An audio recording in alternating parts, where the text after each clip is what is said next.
Presidente, bom dia. Bom Minha dia, gente.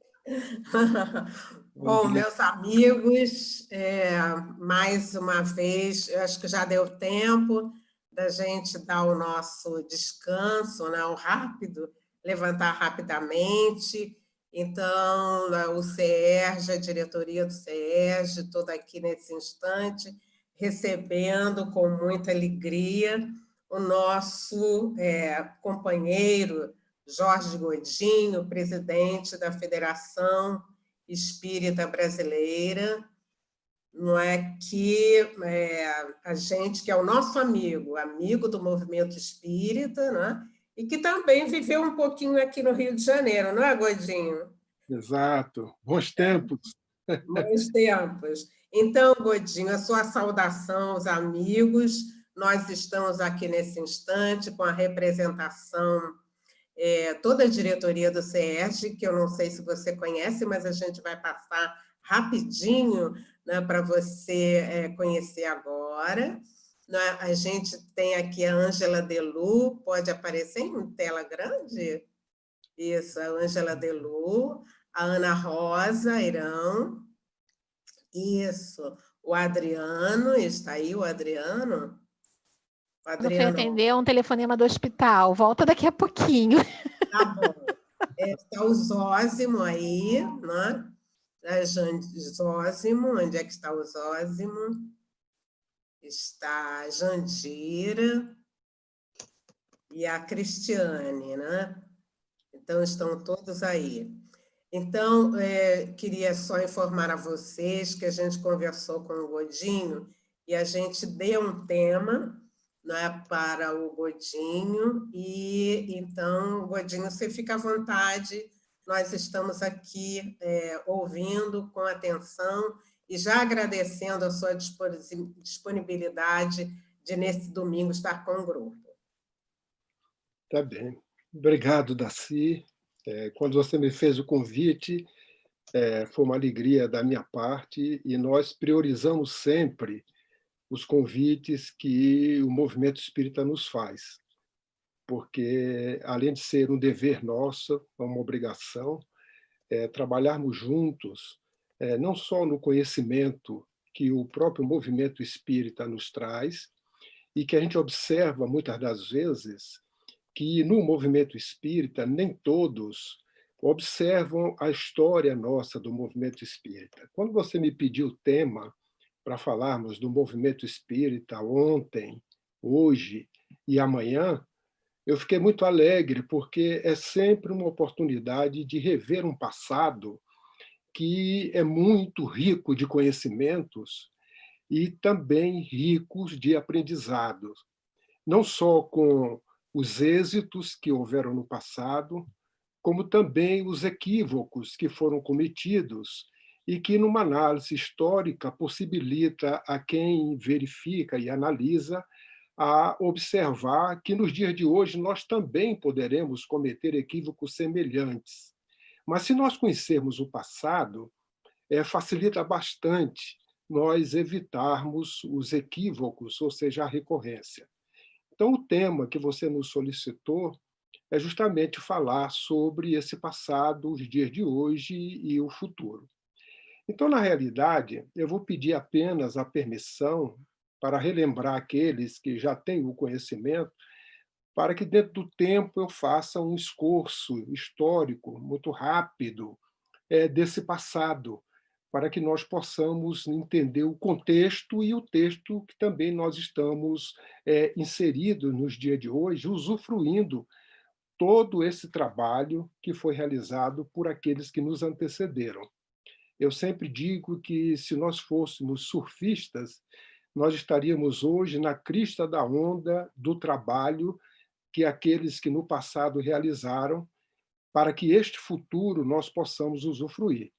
E o nosso dever é que nós construamos as ondas futuras para que aqueles que vão nos substituir possam também surfar nas ondas que nós estamos construindo, né? Só não podemos fazer tsunamis, nem tampouco maremotos, mas ondas suaves para que eles possam também trabalhar como nós estamos trabalhando como resultado do trabalho deles. Então, nós vamos lembrar agora, vamos voltar lá ao ano de 1857. É quando a humanidade é aquinhoada com a primeira publicação da maior obra filosófica que a humanidade ainda desconhece. Mesmo nós espíritas, por mais que nós leiamos esta obra, nós ainda não vamos adentrar na profundidade de seus conhecimentos. Provavelmente reencarnaremos em outras épocas, vamos estudá-la, e a proporção que a zona de compreensão nossa vai se aumentando, vai dilapidando, vai crescendo, vai possibilitando-nos compreender melhor essa síntese que os espíritos, como anunciaram a Kardec, como ministro de Deus e agente de sua vontade, vieram instruir e esclarecer os homens, e desde aquela época abrindo uma nova era para a humanidade. Então, este livro, ao ser lançado, de imediato, podemos dizer esse imediato, porque sabemos que os meios de comunicação à época não eram tão rápidos como hoje. Ele chegou aqui no Brasil, através dos meios de comunicação, o navio, a vapor, que aqui chegava. E em chegando no país, ele já encontrou um terreno fértil, porque quando nós analisamos a história, vamos verificar que muito antes, essa preparação Ismael já estava fazendo nas terras do Cruzeiro, porque sabemos que no último quartel do século XIV, ele recebeu do Cristo essa missão de ajudá-lo na divulgação do Evangelho a toda a humanidade, quando Jesus escolheu estas terras para transplantar a árvore do seu Evangelho. Então, ele já sabendo disso, ele já havia preparado no plano espiritual uma ambiência, porque ele sabia que a última metade do século XIX, o século faria, na história do progresso da nossa humanidade, teria um momento muito importante, que era justamente receber a ressuscitação do Evangelho de Jesus, ou seja, o Evangelho sendo revivecido pela doutrina espírita, que veio esclarecer as mensagens que o Cristo havia nos prometido, que mandaria um Consolador. Sabedor disso, ele já havia preparado uma ambiência, tanto que nós vamos observar que no próprio país, brasileiros já estavam em contato com a própria mediunidade, reunindo grupos para estudar o assunto. Os fenômenos de Hydesville chegou aqui também, as mesas girantes não aconteceram somente na Europa, aconteceram aqui também no Brasil. E tem um fato importante, que nós tivemos aqui 2 médicos homeopatas, não é? Foi Bento Muri e João Vicente Martins, 2 médicos que vieram aqui ao Brasil, seguidores de Hahnemann, e eles aplicavam a fluidoterapia com imposição de mãos, para que fosse um complemento à cura homeopática. Observem que nós não encontramos na doutrina espírita, em nenhum momento, Kardec colocando-nos informações sobre a questão do passe, como nós fazemos, com a aplicação de mãos.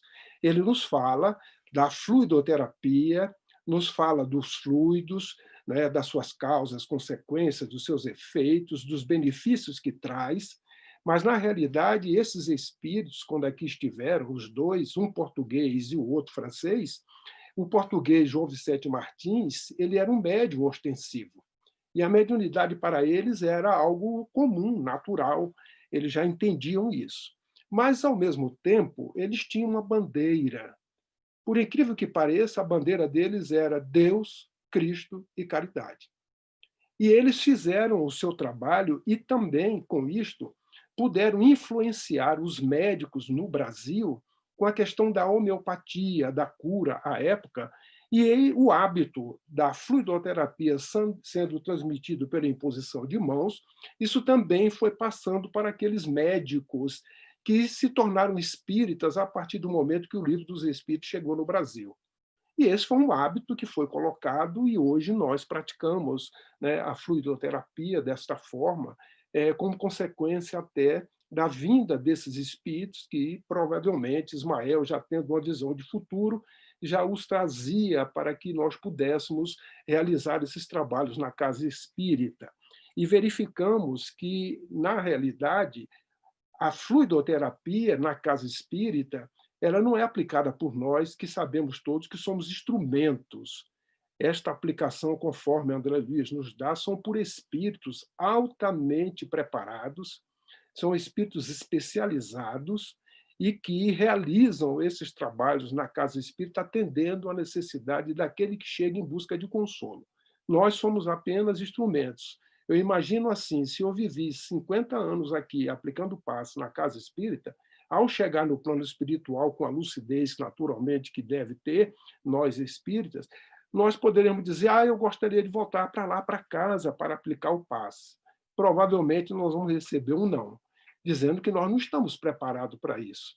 Se nós lemos André Luiz, nós vamos lembrar de que esses espíritos são espíritos altamente preparados, técnicos, especializados nessa questão da fluidoterapia. Aí nós vamos passar por um processo também de aprendizado e de capacitação para poder realizar esse trabalho aqui, já que ele não é feito por nós, mas pelos espíritos. Mas, sim, voltando à questão do Livro dos Espíritos aqui no Brasil, ele chegou e foi assim, naturalmente, na parte litorânea, ele foi recebido, lido, e isso causou, à época, um interesse muito grande e passou a ser objeto das notícias nos jornais, na época, nos periódicos, e, naquele momento, havia os que eram a favor, contra, tanto até que teve o acesso, na época, porque o francês era uma língua que se falava aqui no Brasil, houve uma influência muito grande, e até em jornais franceses, onde alguém falava do espiritismo, brasileiros replicaram essas notícias feitas, e Kardec tomou conhecimento disso, ficando muito jubiloso, verificando que já estava no Novo Mundo a mensagem do Livro dos Espíritos, né? E já espíritas adeptos entendendo o trabalho. Mas o que aconteceu nesse período? Aconteceu um problema muito sério, porque à proporção que alguém estudava, ele estudava isoladamente ou estudava sozinho, fazia um pequeno grupo, e esses grupos foram se formando, seja nos lares ou em qualquer ambiente que eles estudavam, mas isto trouxe alguns problemas e algumas discussões. E essas discussões chegaram a um ponto de ser colocado o próprio personalismo, a questão do academicismo, dizendo que a doutrina espírita não era religião, que era uma ciência. Aí entraram nessas discussões e, naturalmente, os próprios interesses pessoais, fazendo com que aqueles núcleos que haviam estudando a mesma coisa, que era a doutrina espírita, ficassem desunidos por opiniões pessoais, por esses interesses, por essas imperfeições que naturalmente faz parte da nossa própria evolução, ainda como espíritos imperfeitos que somos. Desta maneira, o movimento espírita ele foi sendo feito desta forma. E os núcleos foram acontecendo no norte, no sul, no centro, foram adentrando, e o movimento espírita ele foi. Isso desde o ano de 1857 até o ano de 1889, nós tivemos um trabalho que o plano espiritual Ismael, ele já autorizado pelo Cristo, procurando uma destas instituições para que essa instituição fosse uma célula de trabalho dele no plano material. Foi assim que foi criado o Grupo Confúcio, no ano de 1873. Este grupo foi um grupo que, na época, ele atendeu todo o ordenamento jurídico estabelecido, tinha estatuto, tudo organizado. Mas foi um grupo que teve uma duração efêmera, de 3 anos, um pouco, quase 4 anos, e este grupo, como sempre, ele se dissolveu por essas discussões, por um problema havido com um médium na época, e terminou esse grupo se desfazendo. Mas aí teve 2 fatos importantíssimos.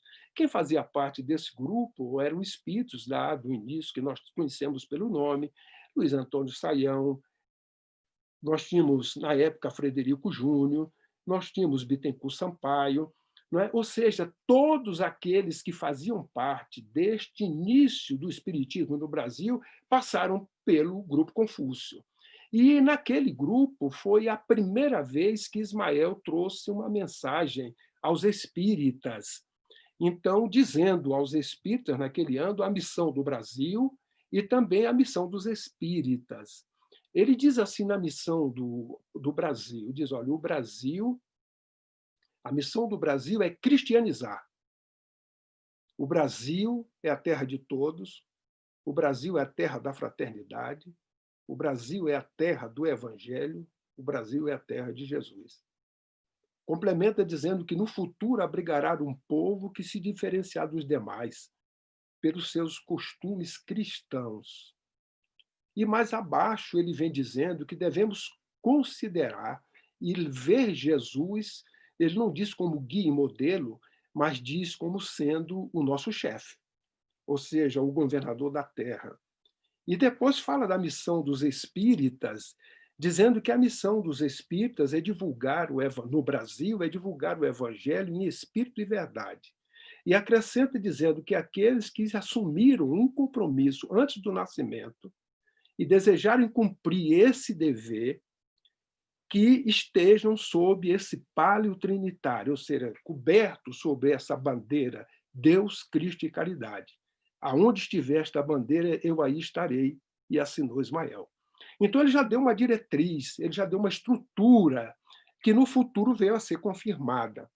E o outro fato importante é que neste mesmo grupo nós tivemos o Carlos Travassos com a intenção de traduzir as obras que eram em francês para o português, e ele assim o faz. E na primeira tradução do Livro dos Espíritos, na primeira impressão, ele pega uma obra desta e leva para entregar a um amigo que era um político católico, um médico reconhecido pelos seus costumes de praticar o bem, que era o doutor Adolfo Bezerra de Menezes, que era um militar, um político, e vivia a vida como um católico praticante. Ele entrega a mão com uma dedicatória, que mais tarde, aí o doutor Bezerra, vindo para casa, e ele se deslocava do centro para São Cristóvão, fazia isso pelo meio de transporte comum, que demorava em torno de 1h30 para 2, e ele, naquele dia, ele sempre ia lendo jornal, alguma coisa, ele não tinha nada à mão, ele só tinha esse presente que recebeu, ele olhou, viu uma filosofia espiritualista, etc., ele olhou e disse assim, olha, eu não vou, depois ele escreve isso no Reformador, está registrado à época. Ele diz assim, se eu ler isso aqui, eu não vou para o inferno, porque eu conheço todas as filosofias e ficaria até incongruente eu não conhecer uma filosofia nova, espiritualista, etc. E ele disse assim, li como li a Bíblia. E ele então começou a ler e dizendo que havia algo para ele que não era nada de novo que ele estava lendo, apesar de ser tudo de novo. E isso é que deu para ele uma certa ocupação, porque ele foi chegando à conclusão, como ele disse, que parece que ele já tinha nascido espírita, porque aquilo para ele era tudo, não era novidade, mas era novo, porque ele estava vendo pela primeira vez. Então, como ele diz assim no final, parece que eu tinha nascido espírita. A partir de então, ele se ocupa em estudar a doutrina espírita e até a ser um dos defensores, começa a escrever e faz o seu trabalho. Mas esse grupo se desfaz, cria-se logo em seguida um outro grupo com a bandeira Deus, Cristo e Caridade. Também demora 3 a 4 anos, mesmos problemas, porque na época os espíritos ainda equivocados, que não querem que o bem se expanda, nem que a mensagem do Evangelho de Jesus se expanda à Terra para regenerá-la, são ativos. E eles encontravam naquelas pessoas alguém com a possibilidade de influenciar e, a partir daí, levar a cisão, a decisão, a separação, que é justamente o único inimigo que nós temos, é a desunião. O movimento espírita só tem um inimigo, desunião. E a gente devemos ficar muito atentos para isso. Esse grupo se desfaz, cria um outro grupo, Fraternidade, que dura até o ano de 1889, e nesse período, nesta confusão, Augusto Elias cria a Federação Espírita Brasileira em 84. Olha que interessante, nós estamos em 1884, Segundo Império, uma instituição criada com o nome Federação Espírita Brasileira. Não tinha nada para federar, não tinha nenhum centro espírita adeso, nada disso. A gente vai deduzindo que é o espírito Ismael trabalhando para fazer com que a sua célula de trabalho aqui pudesse ser instalada. E desse período de 1889, a partir daí, nós vamos encontrar, quando se desfaz esse grupo Fraternidade, e a FEB, que já tinha 5 anos, a FEB, neste momento, já estava com os seus problemas, as suas dificuldades. Era uma casa espírita, como outra qualquer, as suas atividades, que ficava perambulando, vamos dizer assim, aí no centro do Rio de Janeiro, em alguns endereços, porque era alugado, às vezes tinha que sair pelo interesse do proprietário, por diversas razões, por dificuldades financeiras, mas foi se mantendo.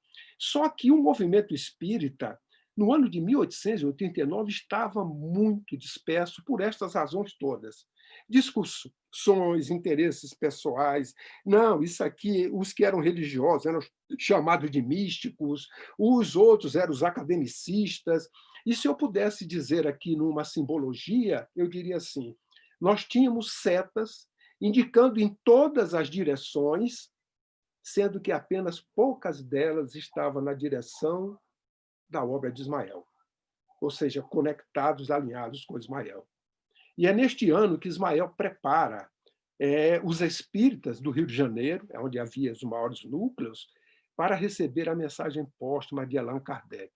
Neste ano, nós tivemos 2 fatos importantes, essa mensagem que foi em março e a efeméride que nós comemoramos até hoje, a proclamação da República.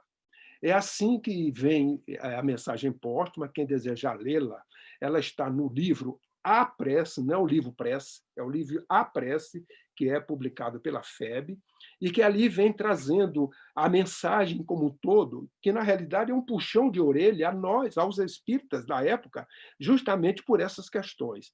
Mas eu vou citar só uma frase, que é o que ressalta para nós, que ele diz assim: da mesma forma que fora da caridade não há salvação, fora da fraternidade não há união. Gravem isso. Fora da fraternidade não há união. E você não faz unificação sem união. E quando nós vamos olhar fraternidade, ninguém faz fraternidade sem gentileza. Então, nós precisamos ser gentis uns com os outros, para que a fraternidade se instale, a solidariedade, e, naturalmente, venha a união. Consequentemente, a unificação ela se faz. É um processo, mas fraternidade não é da boca para fora, fraternidade é um sentimento. E, como sentimento, nós temos que fazer com que ele saia de forma endógena, de nós para fora, para que nós possamos, assim, implantar pela fraternidade a união e, naturalmente, a unificação. A Federação Espírita Brasileira, depois do ano de 1889, é muito assediada pelas trevas. E até o ano de 1895, ela passa por uma série, e o movimento espírita brasileiro. O ano de 1893 foi um ano que a FEB quase praticamente fechava suas portas, porque o assédio era muito grande, a ponto de que o Dr. Bezerra, no ano de 89, após ouvir essa mensagem, estudar profundamente o seu conteúdo, ele entendeu a questão da união, da unificação e da fraternidade. Foi convidado a ser presidente da FEB, aceitou, e durante aquele ano ele fez um trabalho enorme, um esforço hercúleo, reunindo no Rio de Janeiro todas as casas espíritas para que pudessem juntas formar um núcleo para que a união e a unificação tivesse um caminho a ser percorrido. Mas ele não conseguiu, depois da 3ª reunião no Rio de Janeiro, em virtude justamente da proclamação da República, que mudou tudo. Mudou toda a questão, o ordenamento jurídico, os estados. Ele, então, passou a presidência da FEB e se recolheu nos trabalhos que eles estavam fazendo, porque ele tinha uma família grande, filhos seus doentes, já tinha desencarnado, ele tinha compromisso, porque ele escrevia no jornal O País, com o pseudônimo de Max, e ele fica recolhido, mas estudando profundamente a doutrina. É quando, no ano de 1895, depois de toda essa fase crítica que o movimento espírita passa, ele é convidado, na realidade foi convocado a assumir a Federação Espírita Brasileira, que estava numa situação, um movimento espírita ainda muito caótico. E dão a ele todo o poder para que ele possa Ele rejeitou no início, mas mostraram para ele que era um chamamento do alto, porque haviam recebido mensagem dizendo: agora convoque o Bezerra, que é o momento dele. E ele terminou assumindo. Bom, o movimento espírita nessa situação caótica, mas o seu jeito, a sua autoridade moral, os plenos poderes que deram a ele, né, a sua forma fraternal, paternal, ele, em 5 anos, de 95 a 900, ele colocou aquele mundo que era um mar turbulento em um mar calmo. Um céu de trovoadas ele deixou num céu azul, com o sol brilhante, né? Porque ele veio desencarnar em 1900. E esses 5 anos foram um trabalho de continuidade a esse processo todo de união e unificação, que jamais ele deixou de estar à frente e trabalhando com isso, mesmo desencarnado, porque ele, quando encarnado, assim o fez. Ao desencarnar, ele verificou-se o seguinte: o movimento espírita ele ficou órfão, porque o doutor Bezerra era um balizador, da mesma forma que, quando Kardec desencarnou, o movimento espírita ficou perdido e se procurando alguém para substituí-lo ou substituir uma instituição que pudesse fazer esse papel. A mesma coisa aconteceu no Brasil. Substituiu o seu vice-presidente naquele momento, que era Leopoldo Cirne, e Leopoldo Cirne, naquele instante que assim faz, diz: o que nós vamos fazer agora? E chegaram à conclusão que disse: não, o que nós vamos fazer é dar continuidade que o Bezerra tinha feito. E aí eles continuam esse trabalho. E a primeira coisa que Leopoldo Cirne faz é mudar o estatuto da FEB, tirando todos os plenos poderes que tinha sido dado ao presidente, então, Bezerra de Menezes, para que ele pudesse exercer a função como presidente normal, como se tem em todos os estatutos, mas não com todos os poderes. A dignidade de Leopoldo Cirne a gente já observa dentro desse início. Ele teve uma gestão de 1900 a 1914.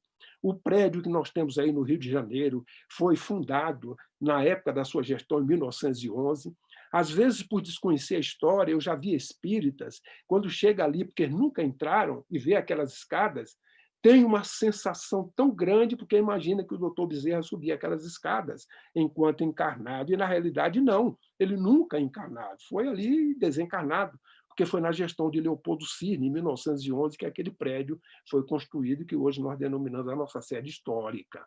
Mas o Leopoldo Cirne teve uma gestão muito exitosa. Além de se despojar da questão dos estatutos, ele pôde procedeu ao longo desse período esta ideia que vinha do doutor Bezerra, e a partir de então o próprio estatuto ele conseguiu colocar no estatuto, ele procedeu de tal forma que o estatuto ele dava à FEB a condição de poder agregar outras instituições já numa gênese para que formasse o que é hoje o nosso movimento espírita. E assim ele fez em 1901. Tem um fato interessante que nós devemos ver em 1904. 1904 são 100 anos depois do nascimento de Kardec. O mundo inteiro proclama, naquela época, a Kardec começa a fazer eventos, efemérides, etc. A FEB também fez. E a FEB, naquele ano, conseguiu juntar 2.000 pessoas na Associação dos Empregados do Comércio, aí no Rio de Janeiro. Num encontro onde se fez simpósios, fez palestras, etc. Mas o que mais importa desse encontro foi um documento que os espíritas exararam à época, chamados Bases da Organização Espírita. Olha o nome, Bases da Organização. Quer dizer, os espíritos estavam desorganizados.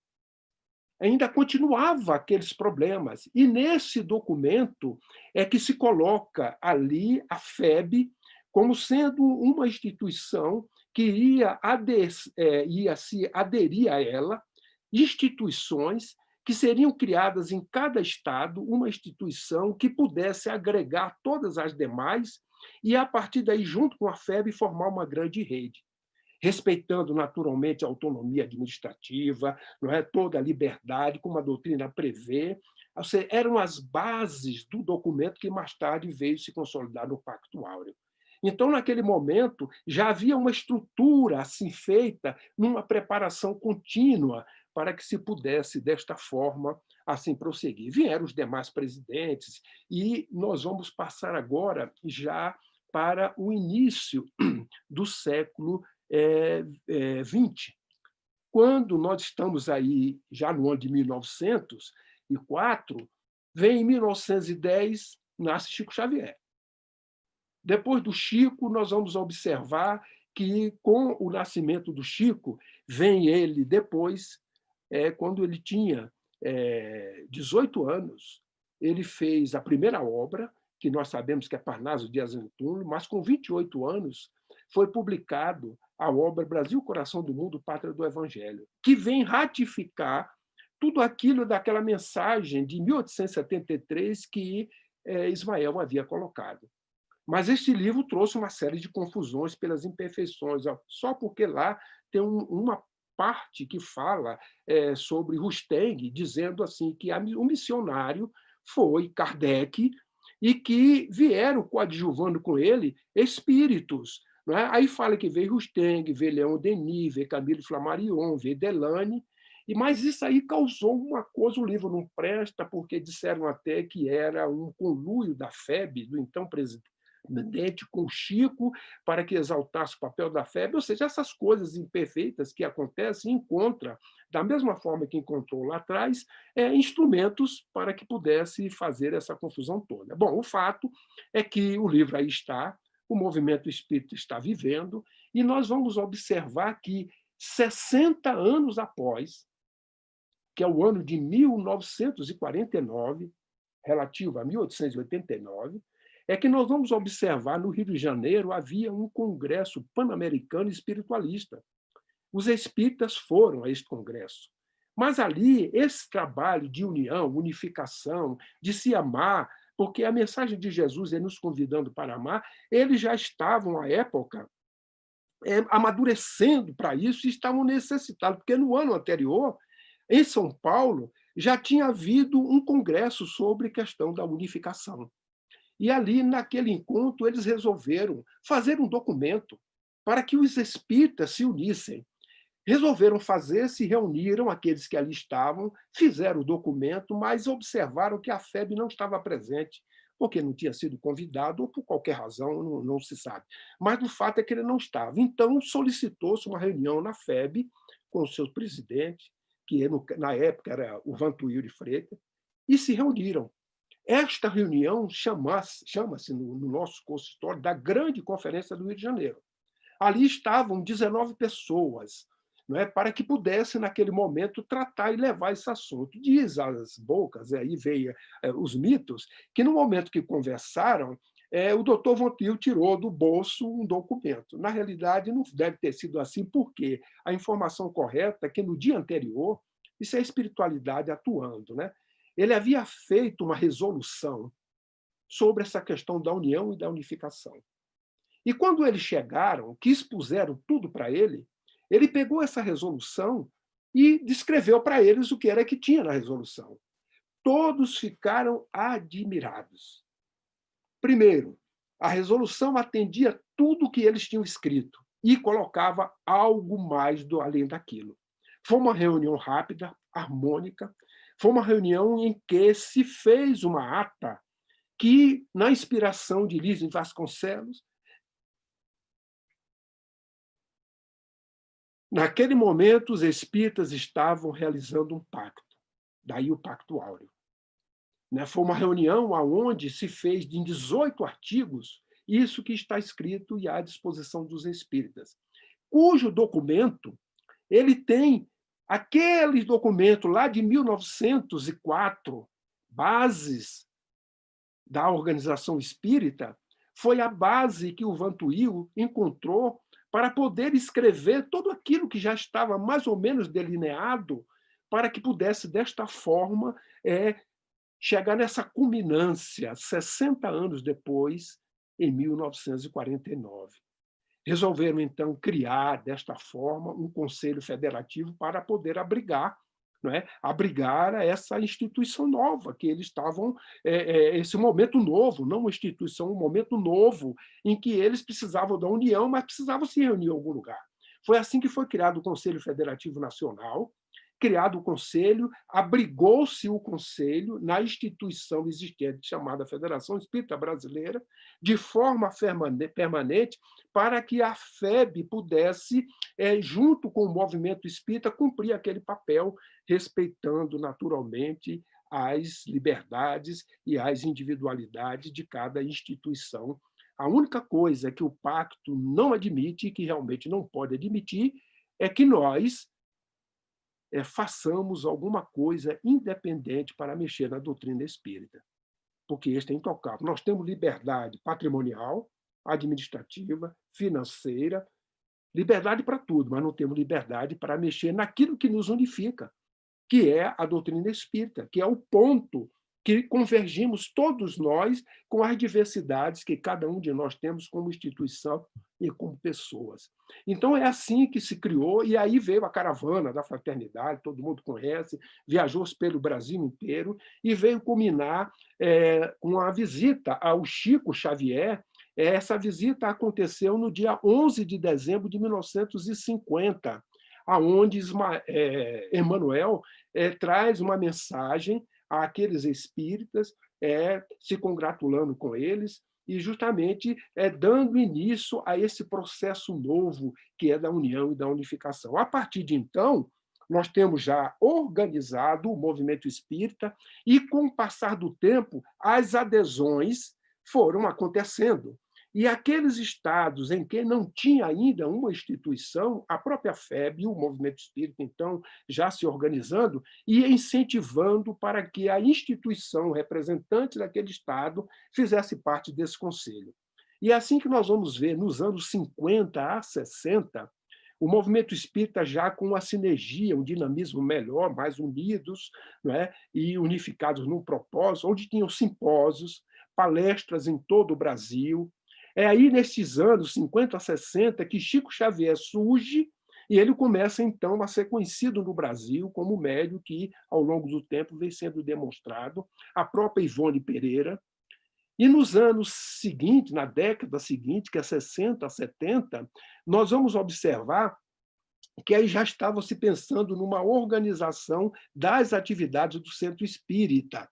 É quando surge Divaldo, aquele jovem baiano, não é, que começou, então, também a ser conhecido no movimento espírita na década de 60 a 70.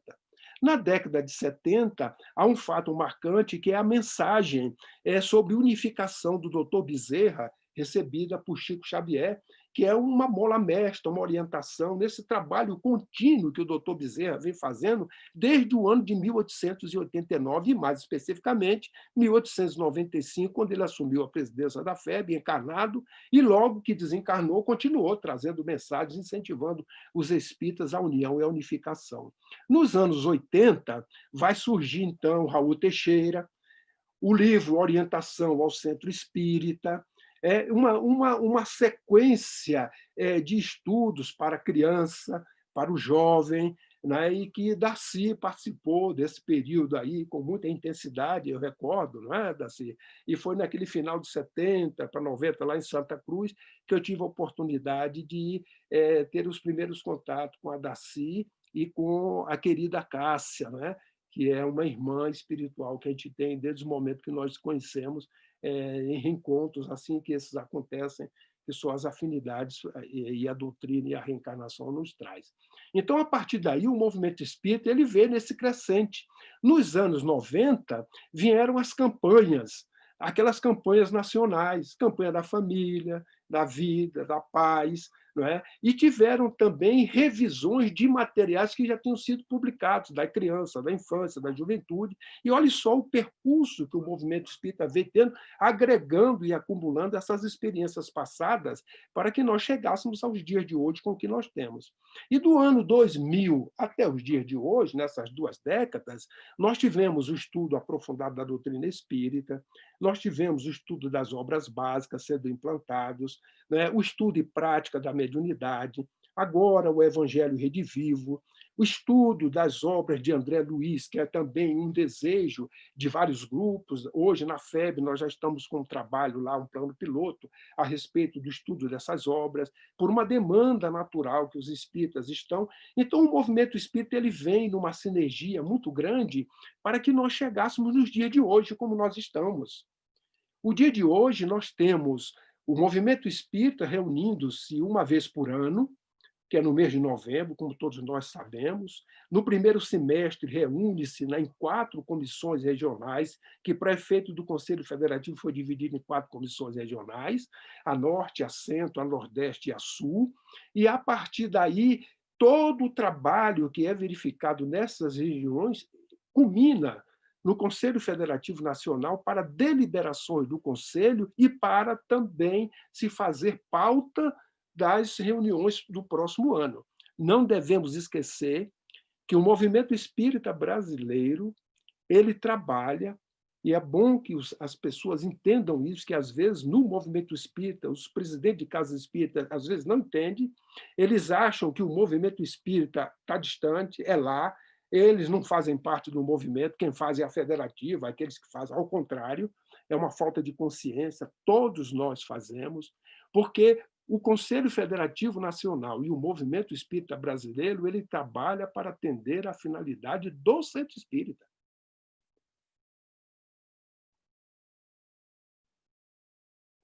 Tudo que se faz é para atender à finalidade do centro espírita, não é para atender à finalidade da federativa. A federativa é um órgão, uma instituição que coordena, como a FEB coordena. E por isso que não há hierarquia, não há mando. Todos nós trabalhamos, por isso que se colhe nessas reuniões, e agora a presença que nós estamos vendo no Conselho, que o Rio de Janeiro está fazendo, aonde a Darcy está coordenando o trabalho, colocando vocês a par da situação, e vocês também irão fazer essas difusões, naturalmente, nas regiões aonde vocês têm a liderança, para que chegue lá na Casa Espírita e ela entenda que ela faz parte do movimento espírita, do processo de unificação. Então, nos dias de hoje, nós estamos com o movimento espírita, que eu vou falar muito pouco, porque nós somos contemporâneos disso. Nós conhecemos, sabemos o que está acontecendo. Só que tem alguns problemas que nós devemos raciocinar nos dias de hoje. Não é? Nós temos um movimento espírita organizado, nós temos as áreas temáticas, que aí já existem, né, que são todas essas que nós conhecemos, que as casas espíritas trabalham.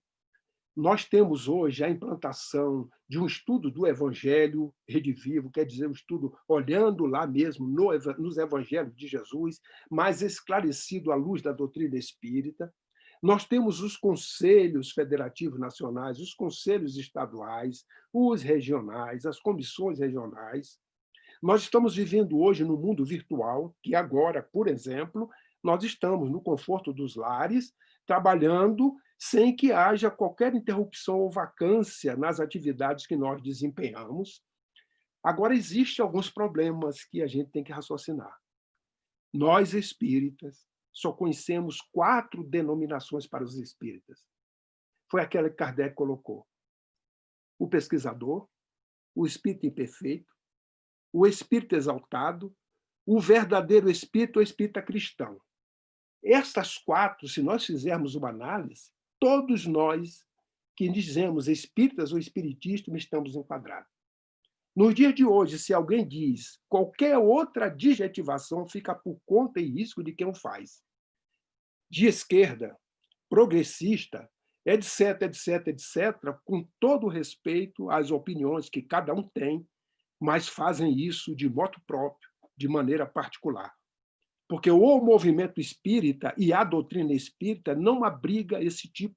Porque o próprio doutor Bezerra vem, numa das suas mensagens, nos dizer que nós devemos continuar a cultivar a doutrina espírita conforme Kardec nos trouxe, sem nenhuma conotação política, sem nenhum personalismo, para que nós possamos divulgá-la na sua pureza, como foi o Evangelho de Jesus nos seus 300 primeiros anos, que manteve a pureza e depois as coisas ficaram pervertidas. Então, a palavra de ordem, nos dias de hoje, nós estamos no movimento espírita, é discernimento. é união. Mas para união eu preciso ter uns com os outros a fraternidade, a gentileza.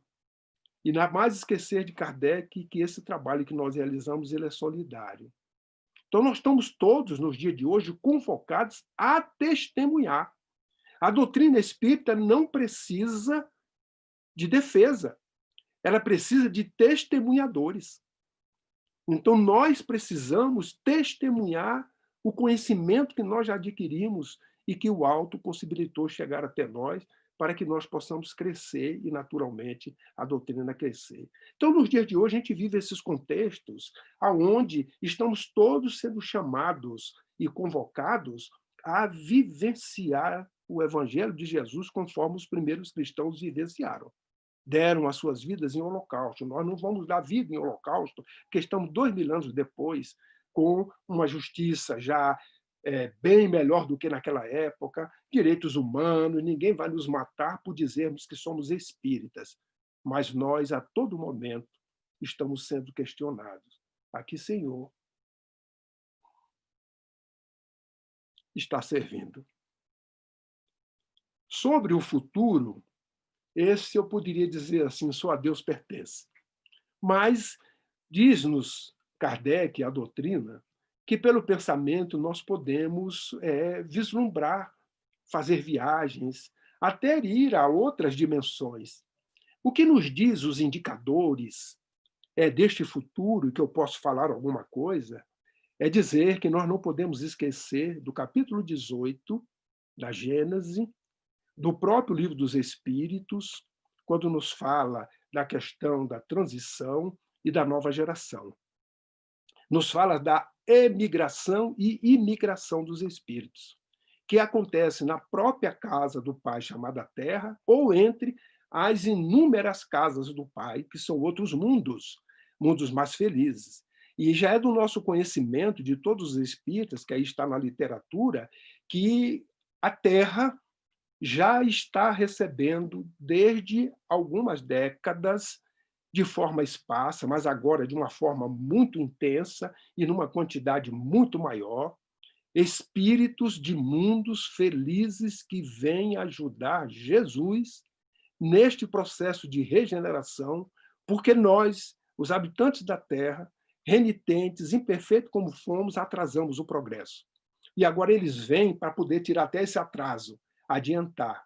Então, diante disso, nesse futuro, se eu puder vivê-lo e estar com eles, a pergunta que eu faço a mim mesmo é: será que eu tenho condições de conviver com esses espíritos sem atrapalhá-los? Porque eu tenho todos os meus atos, meus atavismos, meus erros.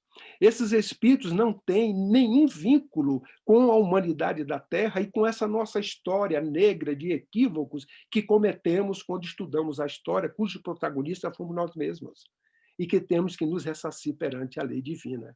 Já vêm de mundos felizes, serão espíritos completistas, irão cumprir as suas tarefas, irão polarizar todos nós que aqui estamos para a prática do bem. O cuidado que nós devemos ter é de não atrapalhá-los para que eles possam executar as suas missões.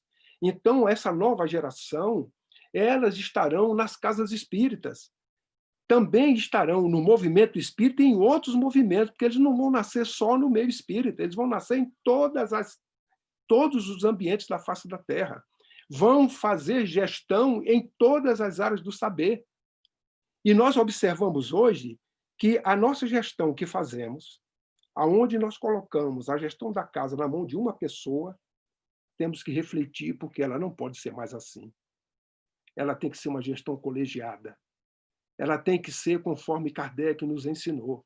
Um trabalho onde todos possam dar as suas opiniões, participar, para facilitar que as inspirações do alto cheguem a cada um, porque se somos nós, o presidente, o chefe, e as inspirações vêm só por nós, os espíritos trarão.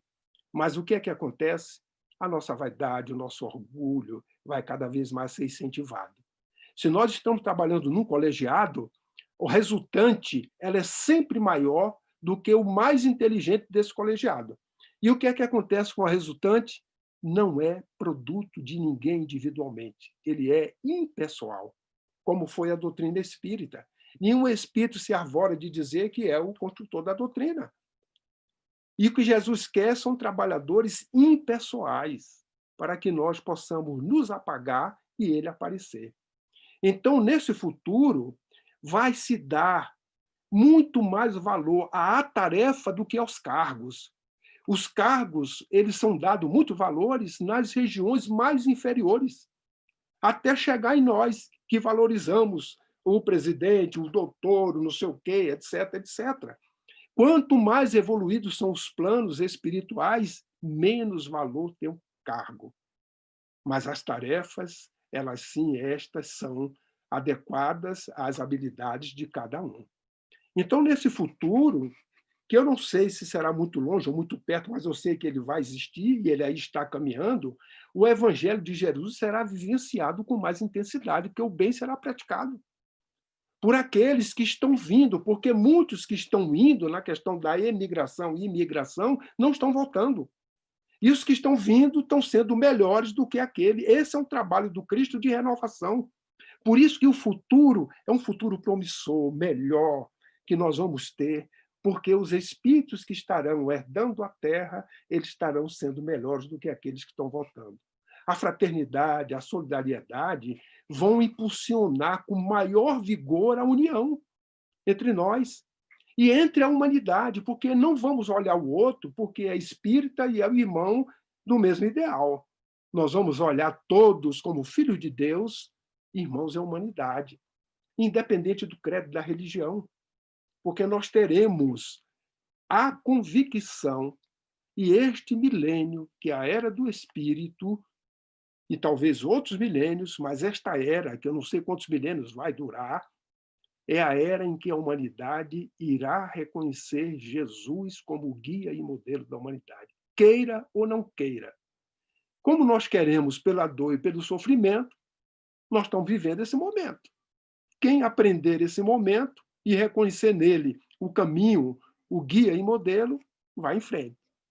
Então, esse é o futuro, esse é o esforço que a Darcy me pediu 30 minutos, perdoe-me, eu olhei o relógio, me empolguei, mas era o esforço que eu gostaria de trazer-lhes nessa questão de verificar esse passado, o presente e o futuro que nos aguarda, que nós somos o construtor ou os construtores desse futuro, que é a onda que nós não vamos surfar, mas nós vamos provocá-la para que aqueles que virão possam surfar.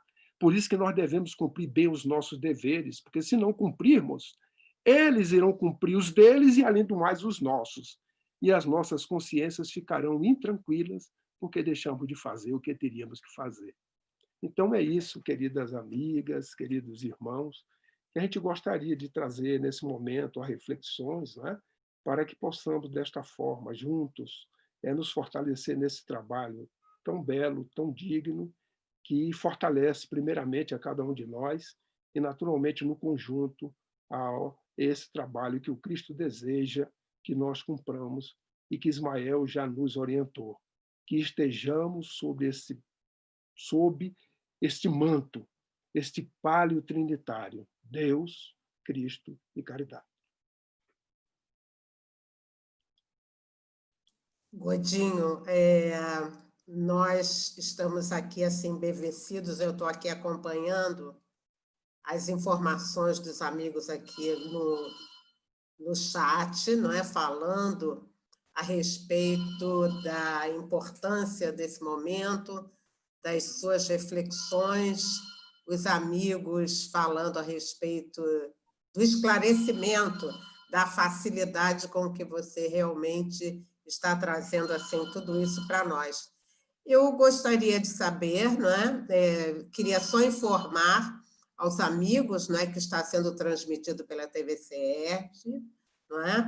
Os amigos falando da explanação espetacular, dizendo que Deus te dê força e coragem, né, para você continuar, né? Foi muito importante você ter abordado a questão da união. E aí, querido, você fica à vontade para, se você quiser fazer algum reforço nessa questão da união, na união. Você falou de fraternidade, não é? Eu anotei aqui, você falou dos caminhos para a união, então você ainda tem um tempinho para falar com a gente a respeito disso. Tá bem, Darcy. Eu diria o seguinte: a gente começa com a gentileza. Então, na hora que somos gentis uns com os outros, educados, isso já é o primeiro passo, o processo para que a fraternidade se instale. Porque, como Kardec orientou, você não faz união sem fraternidade. Você pode estar junto com o outro, mas não está unido. Porque você não é fraterno, você não tem o devido respeito, não é? Não respeita o outro, porque o erro é do outro, não é seu. Nós estamos aqui para nos corrigirmos, não para corrigir o outro. E os nossos equívocos, muitas das vezes, é que a gente fica vendo a trave no olho do olho enquanto ela está no nosso, e a gente esquece disso. Então, começa a união com a gentileza, com a maneira de trato que nós temos uns com os outros, e vamos agariando uns com os outros esse sentimento. Porque fraternidade, como nós dissemos, e o próprio Kardec leva, porque à época, quando ele falou isso, havia o grupo Fraternidade, e foi no grupo Fraternidade que a mensagem veio por Frederico Júnior. E aí o pessoal do grupo Fraternidade imaginava que eram aqueles que pertenciam à instituição chamada Fraternidade. E não era. É um sentimento. A fraternidade que ele se refere é sentimento. E esse sentimento a gente precisa desenvolver na gentileza, no carinho, no respeito, no amor para com o outro. Quando nós fazemos isso, a união ela vai se instalando, porque a fraternidade vai dando essa base sólida. Aí estamos juntos, mas estamos unidos. E unidos, a unificação ela vem como consequência, porque nós estamos unidos num propósito de estudar, divulgar e vivenciar a doutrina que nós abraçamos. O Evangelho de Jesus à luz da doutrina. Então, esse é um caminho que a gente procura cada vez mais exercitar, porque a teoria nós sabemos, mas nós precisamos sair da teoria para a prática. Nós não estamos mais no momento de teoria, porque a teoria nós já recebemos em abundância. Nós estamos vivendo agora um momento de testemunhar. Então, nós temos que testemunhar uns com os outros esse sentimento de fraternidade, a gentileza.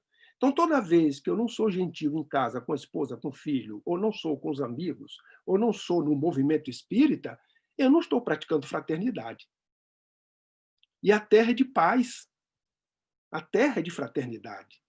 Por isso que o próprio Ismael diz: o Brasil é a terra da fraternidade. Nós somos um povo fraterno quando se analisa de forma genérica. Não há na Terra nenhum povo que tenha esta característica, a não ser que crie, descubra o Brasil novamente, venha para cá o português, enquanto o índio, enquanto o negro, para poder encontrar, fazer o que nós somos hoje, resultante destas 3 miscigenações, aonde Ismael, autorizado pelo Cristo, programou reencarnação de espíritos para que pudesse ajudar na implantação do evangelho aqui nessas terras. É por isso que na África nasceram aqueles espíritos que já tinham desenvolvido a humildade, né, que se voluntariaram para nascer lá e virem para cá, mas não para virem como escravos. Isto aí foi objeto de livre-arbítrio, a livre determinação individual nossa. Enquanto portugueses na época, ou os ditos civilizados, fizemos isto. Eu digo neste aspecto porque os protagonistas somos nós mesmos. Não sei exatamente se eu fui ou se alguém que está me ouvindo foi, mas, em termos geral, nós é que protagonizamos a nossa história, neste ir e vir, neste construir da lei de causa e efeito. Então, neste momento, sobre união e unificação, quem desejar fazê-la, não fique só na união para estar junto. Comece com a gentileza. Porque no momento da gentileza, você está praticando o sentimento de fraternidade. Agora, não é fácil ser gentil quando alguém é agressivo, quando alguém tem uma ideia diferente da nossa e não aceita a ideia, e, em vez de discutir ideias, aí discute a ideia ligada à persona. Mas isto é um processo de afinamento que todos nós estamos, porque se hoje estamos para fazer com que a mesma causa que abraçamos ela seja divulgada, nós, no passado, pertencemos às mesmas instituições, só que estamos em grupos, procurando poder através da ganância, fazendo confrarias de madrugada, grupos separados, para conquistar aquele poder ou estar próximo ao poder. Esse era o nosso desejo. E ainda utilizamos o nome de Cristo, de Deus, fazer guerras ditas santas. E hoje, a misericórdia do Pai, por nós nos arrependermos, nos possibilitou estarmos juntos para podermos, os inimigos do passado, aqueles que se agrediam por esses interesses, agora para estarmos juntos, trabalhando pelo Cristo no movimento espírita, na mesma casa espírita, ou na mesma federativa, ou no mesmo estado, ou no mesmo país, para que nós possamos agora fazer o processo inverso. Realmente divulgar Jesus conforme ele nos anunciou. Não fazendo guerra, não brigando, mas mesmo assim os atavismos nos levam em determinados instantes a esses momentos de agressividade, às vezes uns com os outros, que se faz por palavras, por gestos, por conversas ainda em confrarias de A e B falando de C. Aí devemos lembrar de Emmanuel. Quem fala dos outros na minha frente, fala de mim na frente dos outros. Então, são mudanças que nós estamos sendo convocados comportamentais a realizar, independente do Covid, que estamos também sendo convidados a essas mudanças, né? Mas é isso que a doutrina vem nos falando e que a união nos convoca para que nós realmente colocamos ela sobre uma rocha sólida, a fim de que, quando a tempestade chegar, não abale esse processo. Que, graças a Deus, ao longo que comemoramos o ano passado 70 anos, mas na realidade é do Pacto Áureo, mas no meu entendimento são 130 anos deste processo que vem desde a mensagem de Kardec até os dias de hoje, e verifiquem a bondade do Pai, e o tempo do Pai é diferente do nosso. Nós somos muito apressados, e às vezes queremos que as coisas aconteçam ainda na própria existência, ou o que nós fazemos para ver o resultado. Imagine Jesus com o senador Públio Lentulus. Olhou ele e viu Emmanuel de 2000 anos depois. Como é que Jesus está nos vendo? Será que ele também está nos preparando para 2000 anos depois? Mas para chegarmos lá, a gente tem que cumprir bem agora, cumprir bem na próxima, cumprir bem na outra. Para que daqui a essa expectativa de 2000 anos, nós sejamos páginas vivas do seu evangelho, conforme foi Paulo, como é Emmanuel, né? O Emmanuel nos nossos dias de hoje. Então, o que eu poderia falar sobre união, unificação, é que comecemos com a gentileza, amando-nos, né? Sendo fraternos uns com os outros, porque a terra é de paz. Tenhamos certeza disto. Godinho, olha só, nosso coração está assim, encantado e agradecido a você Não, né? por esse carinho, né, pela competência que você demonstra. Muitos amigos não te conheciam, estão te conhecendo agora. Né? Então, o movimento do Rio de Janeiro está, assim, agradecido. Os amigos todos estão falando que nós recebemos um belo presente nesse dia que vai ficar para sempre guardado em nossos corações. Então, muito obrigado. Você saiba que o CERJ está ligado ao coração, ao seu coração, ao coração da FEB, e nos colocamos também à disposição, então a gente quer agradecer muito, viu? Muito obrigada mesmo. Tá bem, Darcy. Eu agradeço, mas não esqueçamos, o trabalho que nós realizamos é de ambos os planos da vida. Então, essa alegria que vocês sentem, eu também sinto, me emociono, né? Às vezes eu paro um pouco, vocês observam, porque a emoção vem, é porque, na realidade, como instrumentos que somos, as inspirações chegam do alto. Então, na realidade, nós não temos nada a agradecer. Se devemos agradecer, agradecemos ao plano espiritual. Obrigado a vocês, muita paz.